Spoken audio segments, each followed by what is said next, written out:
Okay, welcome to Bruins Basketball Game Day. I'm Connor Ross, joined tonight by Lane Gibbs, Logan Spears, and Mr. Spears here for this Tri-West basketball home game here between the Tri-West Bruins and the McCutcheon Mavericks. Lane, do you want to tell us a little bit about the McCutcheon Mavericks here for tonight? No, yeah, definitely tonight. The Bruins, obviously, as Connor said, facing McCutcheon. Bruins coming in at 7-6, coming off a tough loss against Garen Catholic last week.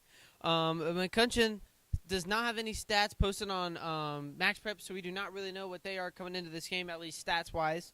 Leading scorer for the Bruins, though, right now is junior guard Ryan Miller, who is averaging 14.2 points a game, and the Mavericks are coached by Tyler Scherer. Yeah, on Wednesday night, the Lady Bruins hosted the Southmont Mounties. They kept it close for most of the first half, but ultimately fell 57-36. Anaya Anthony had 15 points on the night. They will be back in action tomorrow versus Beech Grove at 1. That's, of course, weather dependent here as we know the giant snowstorm coming in that may get us out of school Monday. We'll see. Yeah, we'll see. All right, well, we're going to move on to the Fleece Performance Player Spotlight. Each week we try to highlight a player who is doing great things for the basketball program. And this week's Fleece Performance Spotlight player is sophomore guard Daniel Thomas. Daniel is averaging almost 10.4 points per game in his second year here with the Bruins. He did get injured in the game against Garen. I'll ask Coach Strine about that in an interview here in a little bit, but it seems to be doing pretty well. But, boy, he is so vital to this Bruin offense and defense, honestly, on both sides of the court. So hopefully we'll see a full, healthy Daniel Thomas out there on the court tonight. Yep, we'll take our commercial break, and then we'll be back with Coach Strine and Mr. Spears.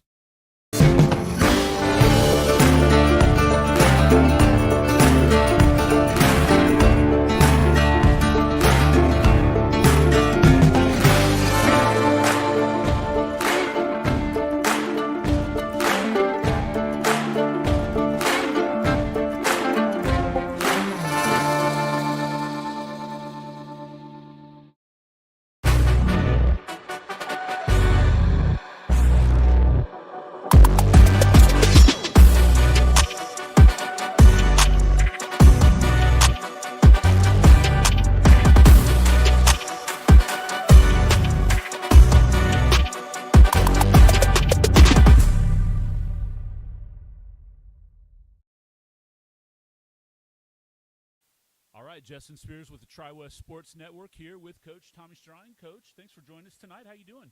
Doing well. Ready to get back on the court. Yeah. Tough one the other last week. I thought that we did everything we could have done to win that game in the first three quarters.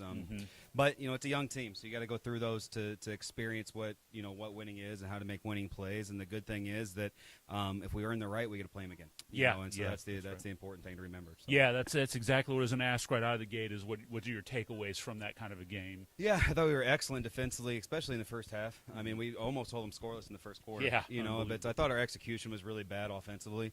So it's been a point of emphasis this week to really execute better on offense, our sets, our regular offense. And then I thought, we got up there in the fourth quarter, and it was, we were playing like we were behind a little bit. So it's one of those things where, again, you got to go through it. You got to go through it where you're up 12 on a good team like that, and be able to execute your plays and do things right, and then continue to defend. And then we just got to get tougher. I thought they out-toughed us a little bit down the road, down the stretch there, and so we got to get tougher. So we focused that on this week, and so really looking forward to getting back out there tonight and seeing if what we practiced this week kind of helps us out a little bit. Yeah, one thing we've really pointed out about this team is the balance of scoring that you see on any given night. You could have 4 or 5 guys in double figures.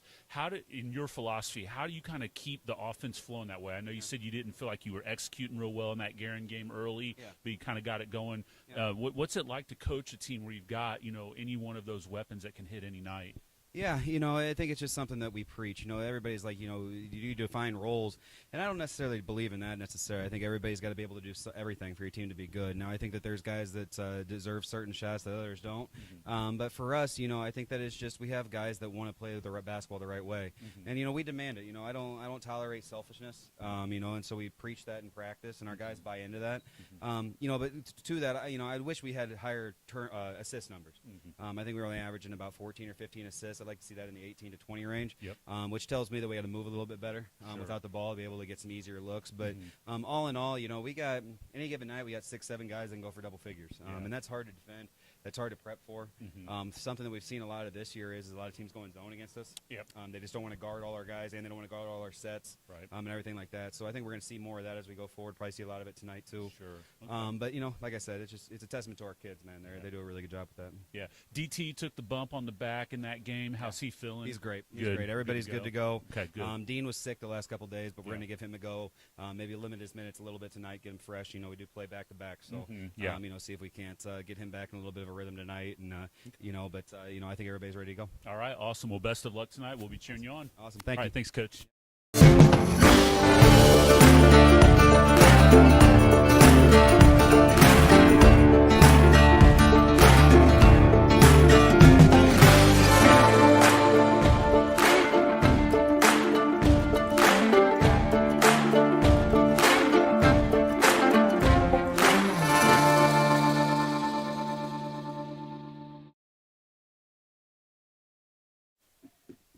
All right, welcome back to the TWSN pregame show. We are in that time of the show now where we are going to go through our predictions for conference games and major sporting events, which includes NFL playoffs. Yep, So, playoffs today. Connor, let's kick it off here. Okay, let's start it up. Conference games, Brown County and Monrovia. The Eagles of Brown County will travel to Monrovia for this matchup here tonight, which will not be impacted by weather. Brown County comes in at 3-10, while Monrovia comes in at 6-5. The Bulldogs will come here on February 10th. Based off record, I like Monrovia. I also don't like to go against the conference. Give me Monrovia here, 45-30. Yeah, I'm kind of in your boat, Connor, here. I think Monrovia's just got that edge over Brown County here. I got them at a little bit of a bigger one, though. I got them winning 60-38. Yeah, similarly to what they said, I see Monrovia coming in and getting the win, 47, Brown County 39. Yeah, I got this a clean sweep for the Bulldogs. I've got Monrovia 53, Brown County 47. Hopefully that's not a jinx for Monrovia. Next, we head to Indianapolis Lutheran versus Triton Central. The Saints will travel to Triton Central for this matchup tomorrow at 7:30. Indianapolis Lutheran comes in at just 3 wins and 11 losses on the season, and Triton Central comes in at 11-2. The Tigers beat the Bruins 65-51 back on December 12th. Indianapolis Lutheran, they're just 3-11. Triton Central 11-2. Triton Central has had a strong team this year. I'm pretty sure a longtime coach there he's always been a strong winning coach. So I see Triton Central winning 67 to Indianapolis Lutheran 38. Okay, yeah. The records do not give anything in Lutheran's favor here. I'm taking Triton Central here, 68-35. Yeah, I'm really along with Logan's boat there. Triton Central coach, very well framed coach there, and Triton Central, they came in here and they put a whooping on Tri-West. They have a very solid good basketball team. Excited to see what they can do in the tournament here at the end of the year. See if they can make a bit of a run. But I got Triton Central winning 73-40. Big 30 drop. Yeah, Eli Sego for Triton Central is a stud. If you don't know that name, get familiar with it. He dropped 34 the other night in a game for the Tigers. I see them getting this one big as well. I got it 72-41. All right, our next game on the docket is our home game here tonight, Tri-West versus McCutcheon. Bruins were up as many as 10 last night, but as we saw, they crumbled in overtime, 72-64, a heartbreak loss for this team. But like Shrine said, this team's ready to bounce back better than ever, and they're facing a struggling McCutcheon team right now as they actually came in here and beat the Bruins last year, 71-61. But McCutcheon, as we just said, struggling this year. I think Travis has got what it takes, and I really think that loss last week, after how well they played for those first 3 quarters, I think that really lit a fire under all of them. And I think Travis Bruins, they're going to come out tonight. They're going to play hard. And they're going to play fast. As I used to say, fast, physical, relentless. I got a big win here for Tri-West, 65-35, another 30-point win. Yeah, I like that same logic there. Bruins, they should have won last week. Just a little bit of an issue there in the second half. Came back in. Of course, they'll probably be facing Guerin in the sectional championship as long as they don't seed us up in the first matchup there up at Frankfurt. But anyway, I do think the Bruins will get their avenged loss from last year against McCutcheon and last week against Guerin. But I think it's going to be a little bit closer here. I'm going to go ahead and take Tri-West 55, McCutcheon 50. Yeah, like they both said, McCutcheon struggling a little bit this year. I think Tri-West is going to come in and get that avenge win. I have it even closer than Connor. I have Tri-West taking it 57, McCutcheon 55. Wow. Yeah, this is one of the few times where you have to be a little careful looking at records. You know, McCutcheon is, I believe, 4-9. I looked at their schedule. They play a really tough schedule. They play some bigger schools. They're up in that Lafayette area. There's a lot of good basketball up there. So we got to take that with a little bit of a grain of salt. They're going to be big, strong, athletic. We're on a 3-game losing streak, something we haven't seen under Coach Strine. I think that's going to be enough to motivate this team to want to get back into the win column tonight. I think they come out, they play relentless, they just stifle McCutcheon. I think it's going to be enough for them to be able to get by 68-60 over the Mavericks. Fun picks. So now we head to some NFL, the AFC and NFC championships. First, we will start with the Broncos versus Patriots in the AFC championship. The Broncos beat the Bills in overtime last week, 33-30. Denver Broncos quarterback Bo Nix injured his ankle on the second to last play of overtime. Now former Patriots quarterback Jarrett Stidham will get the start in the AFC Championship game. The Patriots defeated a Houston Texans team 28-13 that turned the ball over 5 times, and 4 of those were interceptions by quarterback C.J. Stroud. This game will kick off at 3 p.m. on CBS. I think it's going to be a really close game, but I see New England coming out on top 27-24 in overtime. Okay, wow. All right. Okay. So first of all, I hate the Patriots. I hate the Patriots. Last time they were relevant, I was in 5th grade. That was the last time they won a Super Bowl. But Drake May has came out here, looked like prime Tom Brady.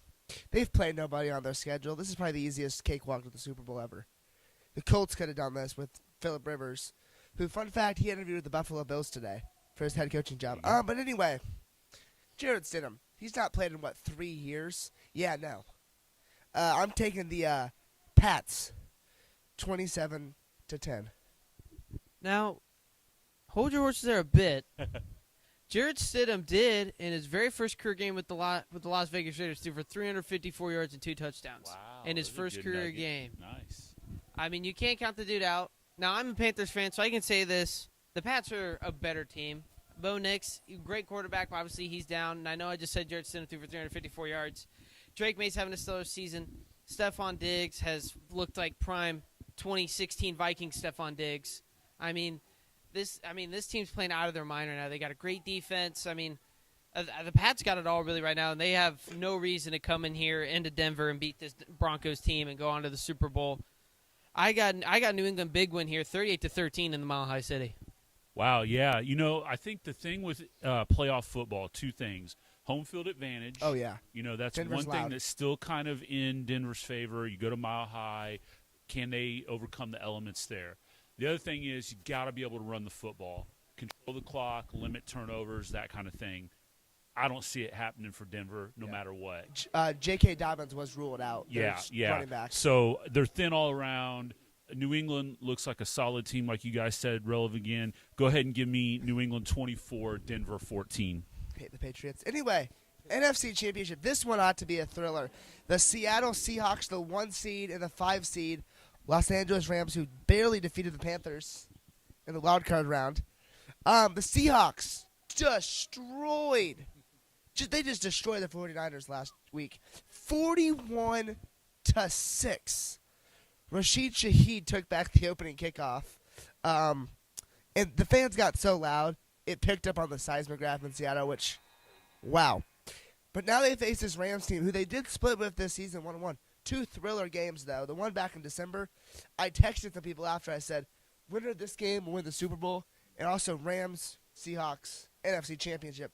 2 best teams in the league. Winner of this game wins the Super Bowl, I believe. But, man, the Rams come in here after beating the Bears in overtime 20-17. And then they probably do have the MVP favorite in Matthew Stafford. At quarterback, the Rams team has been very good this year. The defense, very strong. This game will kick off at 6:30 on Fox. I like the thrillers. I think this will be a thriller. I'm taking Seattle here, 35-30. Rams only have a 6-point difference to the Panthers. 1 loss, one win. I'm just going to say that out there. And we were pretty banged up the whole time. We had a 30-year-old Mike Jackson guarding Devontae Adams, all I'm going to say there.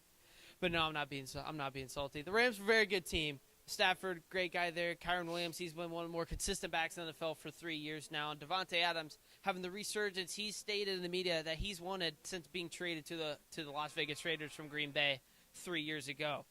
But no, I mean, I look at this Seahawks team, and the one thing that always jumps out to me, this team is young. With how well they're playing with their young, I mean, you got a rookie, I think left tackle, right tackle. I mean, he's playing out of his mind. But one of my favorite players on there, and I remember watching him in college just last year, Nick Emmanwori out of South Carolina, man. I love that guy. That guy's playing out of his mind. Great, strong safety. He's going to be something great in the future.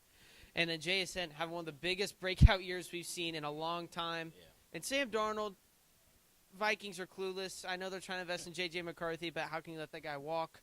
Having another great career resurgence from him. I don't really see a way the Seahawks can go in here and really lose this game. I mean, obviously it is in L.A. The Rams are a very good team. They can, like you said, Mr. Spears, playoff football. They can both run and pass the ball really well. But I just can't see the way they beat the 49ers, man. I mean, this team looks like a well-oiled machine, and they are rolling right to that. Their second career Super Bowl should be third if they ran the ball at the 3-yard line with the best running back in the league. But no, yeah, I think the Seahawks. I got this one from them pretty handily by 12, 42-30 Seahawks. Yeah. Awesome. All right. Well, I think you guys have pretty much nailed everything about it. I think it's going to be a really tight game. I wouldn't be surprised if we don't see some turnovers just from the kind of stress and tension early on, some nerves. But I see the 12th man being the deciding factor here in this. I don't disrespect or hate the Rams, but I just got to go with the home field advantage here. Yeah. I got Seattle 26, LA 24. Yeah, I see this being a really good but close game. You can't let that 5 seed trip you up with the Rams. They're a heck of a team. They didn't have a good enough record because they had a tough schedule. They just didn't have a good enough. They had a tough schedule, so it was hard for them to get that seeding in the 1 through 4. But they're a heck of a team at 5 seed. I like the Seahawks, but I see the Rams taking it 38-34. I will say something with that too, Logan. With the Seahawks, Zach Charbonnet was just announced having season-ending surgery. So Kenneth Walker going to be getting all the snaps, and I bet fantasy owners of Kenneth Walker are in shambles right now as Zach Charbonnet had taken all those touchdowns. But look for a lot of workload out of Kenneth Walker this weekend too in Seattle. All right, so that'll do it from the pregame desk here. We will wrap things up and head on inside for